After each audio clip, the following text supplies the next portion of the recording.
Hello friends, today we solve the question number 2B, which is taken from the end semester examination of 30th May 2025. So the question is, express each of the transformation x1 equal to 3y1 plus 2y2, x2 is equal to minus y1 plus 4y2, y1 equal to z1 plus 2z2, and y2 is equal to 3z1. So by the use of matrices and the composite transformation, which express x1, x2 in terms of z1, z2. तो यहाँ पे क्या करेंगे हम लोग? यहाँ just look here, x1 is x1 and x2. First see this part, x1 equal to 3y1 plus 2y2 and x2 is equal to minus y1 plus 4y2. Here x1, x2 are linear transformation of y1 and y2.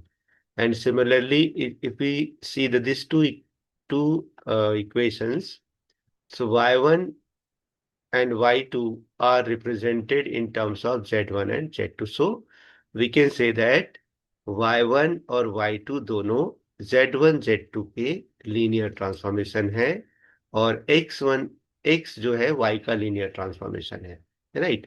तो पहले step में क्या करेंगे हम लोग? In first step express x in terms of y. So the first equation is, क्या है first equation? x1 equal to 3y1 plus 2y2, x2 is equal to minus y1 plus 4y2. तो इसको we can write down into the form of matrices. तो ये होगा x1 x2, है ना? और फिर v यहां से क्या करेंगे? कोफिशिएंट मैट्रिक्स लेंगे. 3 2 -1 4, 3 2 -1 4, और उसके बाद में सेकेंड वेरिएबल y1 y2. तो यहाँ पे क्या हो गया? x is equal to A y, where a is equal to 3 2 -1 and 4. इसको क्या बोलते हैं? This a is called linear operator, right? Why it is called linear operator? Because इस लीनियर ऑपरेटर को y में अगर हम ऑपरेट करते हैं, then we are able to represent x in terms of y1 and y2. तो पहला case में हमने क्या किया? x1 x2 को या x को y के टर्म में लिखा, मीन्स x जो है y का लीनियर ट्रांसफॉर्मेशन है. स्टेप नंबर टू में express y in terms of z, मतलब y equal to B Z.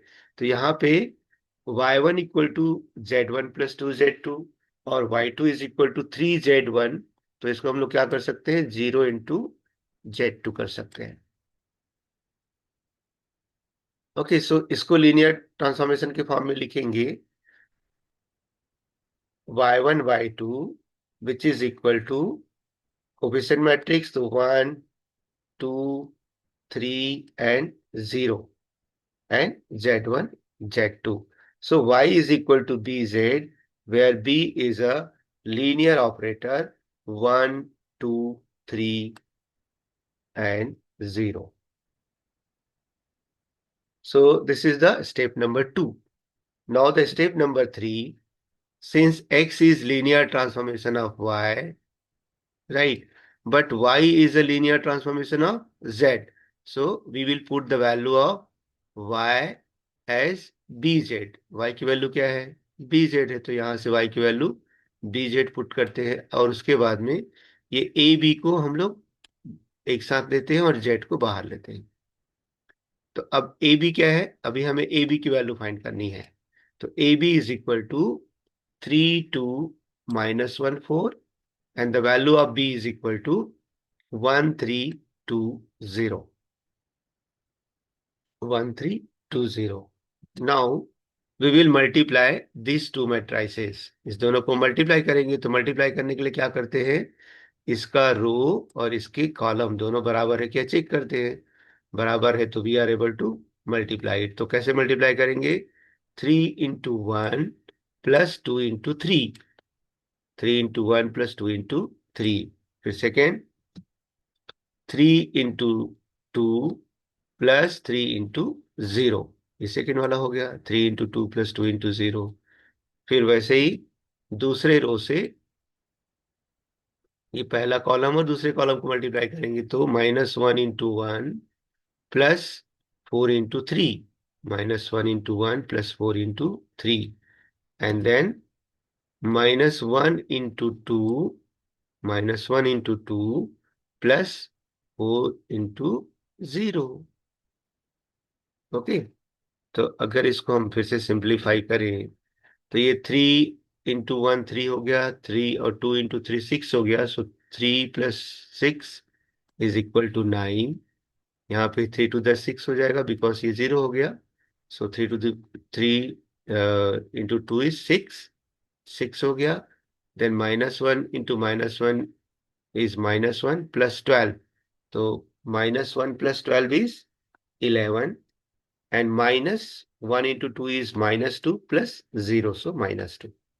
So thus x is equal to ABZ, and that can be written as 9 11 6 -2 Z1 Z2। तो यहाँ पे हमने क्या कर दिया, x1 x2 को Z1 Z2 के फॉर्म में रिप्रेजेंट कर दिया। तो यही हमारा क्वेश्चन था कि हमें कंपोजिट ट्रांसफॉर्मेशन निकालना था, कंपोजिट लीनियर ट्रांसफॉर्मेशन निकालना था एक्स का Z1 और Z2 के रिस्पेक्ट में। ठीक है, तो फाइनल रिजल्ट हमारा क्या आ गया, ईच ट्रांसफॉर्मेशन इन मैट्रिक फॉर्म। So x = AY where A = 3 2 -1 2 1 4, right. फिर y = BZ जहां पे B = 1 2 3 0। फिर कंपोजिट ट्रांसफॉर्मेशन भी हमने निकाला, x = ABZ और AB की वैल्यू हो गया 9 6 11 -2। So this matrix form x1 x2 = 9 6 11 -2 into Z1 Z2, या हम लोग इसको ऐसे भी ले सकते हैं, x1 = 9 Z1 + 6 Z2, 9 Z1 + 6 Z2, और x2 = 11 Z1 - 2 Z2। तो ये हो गया दोस्तों हमारे क्वेश्चन का आंसर। अब इसमें आपको एक और क्वेश्चन पूछ सकते हैं। क्या क्वेश्चन पूछ सकते हैं कि यहाँ पे तो पहले पूछ दिया कि composite transformation which express x1 x2 in terms of Z1 Z2। अगर आपको पूछते हैं कि express Z1 Z2 in terms of x1 x2, तो हम लोग क्या करेंगे, ये जो मैट्रिक्स है इसको देखेंगे कि इसका डिटर्मिनेंट 0 के बराबर होता है क्या। अगर 0 नहीं है तो इसका हम लोग क्या निकाल सकते हैं, इनवर्स निकाल सकते हैं, और इसको इधर ट्रांसपोज करेंगे। ठीक है, तो यहाँ पे Z1 Z2 किसके टर्म में लिख देंगे हम लोग, x1 और x2 के फॉर्म में। तो ये रहा क्वेश्चन। तो इसमें कुछ थोड़ा थोड़ा और हम लोग जान लेते हैं। इसमें हमने क्या किया, सबसे पहला हमने किया right x = AY from equations of x1 x2 in terms of y1 और y2, स्टेप नंबर 1। फिर right y = BZ from equations of y1 y2 in terms of Z1 Z2, step number 2।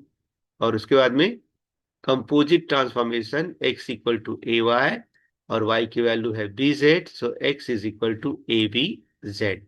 Multiply matrices to obtain AB, फिर दोनों matric को multiply करते हैं and AB हमें मिल जाता है।